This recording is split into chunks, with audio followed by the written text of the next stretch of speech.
Have you ever wondered what happens when one man stands against the entire mainstream of economic thinking and refuses to back down no matter the cost? Today we're diving into the story of Ludwig von Mises, the Austrian economist who challenged governments, economists, and even history itself. His ideas were so bold that many called him unrealistic. Yet decades later, the world quietly realized he might have been right all along. So who was Ludwig von Mises, and why does his name still echo in economics classrooms and free market debates today? Let's find out. Ludwig von Mises was born on September 29, 1881, in Lemberg, then part of the Austro-Hungarian Empire, today's Lviv in Ukraine. But his intellectual journey really began in Vienna, where he grew up surrounded by art, science, and the rising tension of a rapidly modernizing Europe. Vienna at the time was a magnet for genius. Sigmund Freud was revolutionizing psychology. Gustav Klimt was redefining art, and composers like Mahler filled the air with music. Into this vibrant chaos stepped young Ludwig, who soon discovered his passion wasn't painting or poetry, it was understanding how societies function. At the University of Vienna, Mises studied under Eugen Bohm von Bauwerk, one of the founders of what became known as the Austrian School of Economics. These economists believed in something radical, that economics wasn't about math formulas or government planning. It was about human action, individual choice, and the invisible threads that connect them. By his mid-20s, Mises had already found his calling, to understand the logic of human behavior. He published his first major work in 1912, The Theory of Money and Credit. This book made waves. Mises argued that money wasn't created by governments, but by the spontaneous decisions of traders, buyers, sellers, all acting in their own self-interest. He showed that inflation, for example, isn't just rising prices. It's a distortion caused by government meddling with money and credit. Sound familiar? Yeah, Mises was warning about inflation over a century ago. His insights laid the groundwork for what later became modern monetary theory within the Austrian school, influencing economists like Friedrich Hayek and even Milton Friedman and the Chicago School decades later. But here's the thing, Mises wasn't just a scholar buried in books. He was watching the world around him, and he saw a storm coming. After World War I, Europe was in ruins.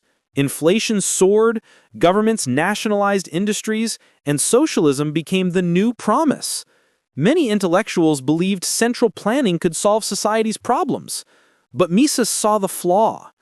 In 1920, he published his now legendary essay, The Economic Calculation in the Socialist Commonwealth. In it, he asked a simple but devastating question. How can you plan an economy if you destroy the price system? Without real market prices, he said, you have no way to know what resources are worth, no way to decide what to produce or how much or for whom. Without the signals of supply and demand, socialism becomes like flying blind. That argument became known as the socialist calculation problem, and it hit Marxists like a thunderbolt. It wasn't emotional or ideological, it was logical. Mises showed that socialism wasn't just unfair, it was impossible. Many ignored him at the time, but history as we know gave his theory a grim validation. As the 1930s approached, the world was changing fast, and not for the better. Austria fell into political chaos, and by 1938, Nazi Germany annexed the country.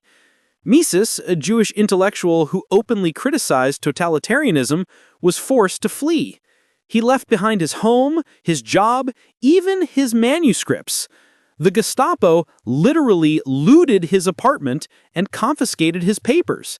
Some of those documents would only resurface decades later in Moscow's archives. Mises eventually found refuge in the United States, where he began teaching at New York University. But it wasn't easy. His English was limited, and his ideas were out of step with the Keynesian revolution that dominated post-war economics. While Keynes preached government spending to fix recessions, Mises insisted that interference only made things worse. He believed that freedom, not control, was the foundation of prosperity. In 1949, he published his magnum opus, Human Action. It's not just a book, it's nearly 1,000 pages of pure economic philosophy. Mises laid out his central principle, that all economics is about human choice.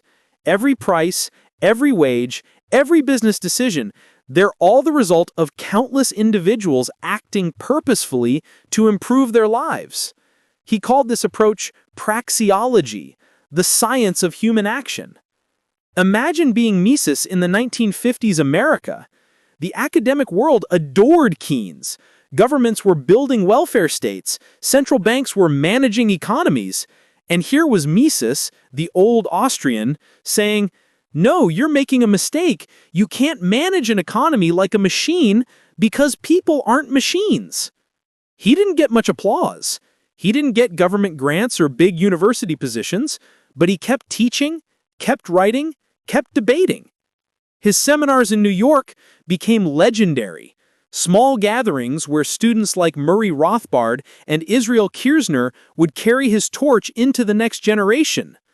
He once said, "The truth is not for all men, but only for those who seek it." And that's exactly how he lived. Ludwig von Mises died on October 10, 1973, in New York City. He was 92 years old. At the time, his ideas were still considered fringe. But less than 2 decades later, when the Soviet Union collapsed, his warnings about socialism suddenly looked prophetic. Today, economists, libertarians, and entrepreneurs alike still read Human Action.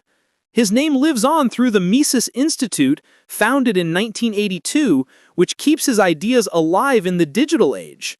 His legacy reminds us that freedom, economic and personal, is fragile. It needs defenders willing to think deeply, speak honestly, and stand firm, even when everyone else disagrees. So what can we learn from Ludwig von Mises today? Maybe it's this, that truth isn't decided by popularity. That standing for reason and freedom might not make you rich or famous, but it can shape the world in ways you can't imagine. Mises believed in the power of the individual, in the simple, timeless idea that when people are free to think, trade, and act, civilization flourishes. And that's why every time we talk about markets, freedom, or the dangers of control, we're still having a conversation that he started. So next time someone says one person can't make a difference, remember Ludwig von Mises, the man who proved that one clear mind can outlast an empire.